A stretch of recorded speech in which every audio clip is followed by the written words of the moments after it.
My son, Jason, is a moocher. I would describe Jason as unstable, moody, sloppy. He doesn't have a job. He doesn't have any financial plans. He's very deeply in debt. I'm not employed right now.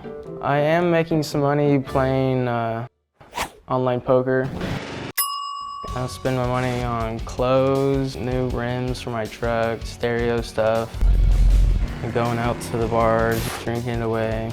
We have a hard enough time financially just taking care of our own basic needs, let alone to have a 25-year-old come live with us and mooch off of us. I think Jason's here because he's got a great deal going. He lives free, he eats free. They invited me to stay here. I'm at a point where I need Jason to leave. They're pretty much just giving me a free place to stay. I'm really not ready to even talk to you yet, although I'm glad you're here, okay? And you're gonna have plenty of chance to say anything and everything you want to say. But it's you two that I want to talk to first. What the hell are you thinking? I mean, I don't ask myself why he lives with y'all and behaves this way. I ask myself why not. I know, we're ready for this. I'm ready for that because I ask myself that at times too. I don't want to. And what do you answer? Well, I don't want to be an enabler. Like, I don't want to contribute to his. You've already blown that one. But. No, I said, what do you answer to the question, what the hell am I thinking? I have this kid that, by your own descriptions, I mean, at least y'all agree on this, he's living there, he's not paying rent, he's not pulling his own, he is not being pleasant, respectful, helpful, supportive, he is not contributing anything to this situation, and yet you continue to do it. And you said you ask yourself, why? How do you answer it? Because I love him and I care about him. I don't want to see him homeless. I don't want to see him, I want to break a cycle of him just jumping around. Part of it too is he lived in a home and a family that set a bad example of a couple, and I thought that, we have a different example that we can set for him. So he was sucking off somebody else. Oh, yeah, They always. were just, yeah. he was doing the same thing to them he's doing to you. Right. Okay, so you have that in common with them. Mm-hmm. Okay, you're not so afflicted, are you? You're ready for him to hit the street.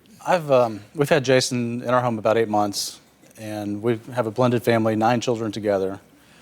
So we always have someone that needs something financially.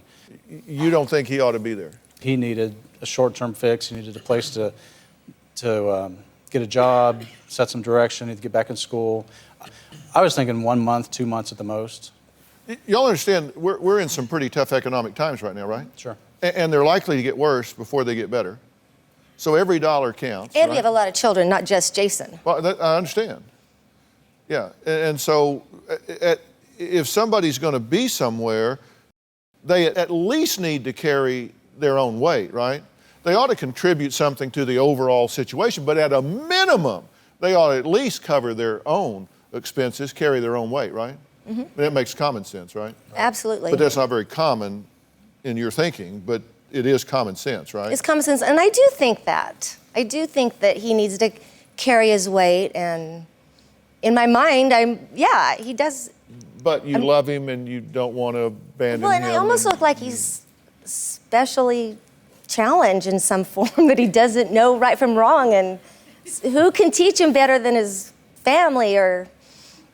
Ouch. So you're now a special needs child. It's a good excuse. And what are your special needs besides poker entry fees and rims on your truck? I don't have any special needs. Do you have a story or a question for me? Click the link in the description and tell me what in the world is going on.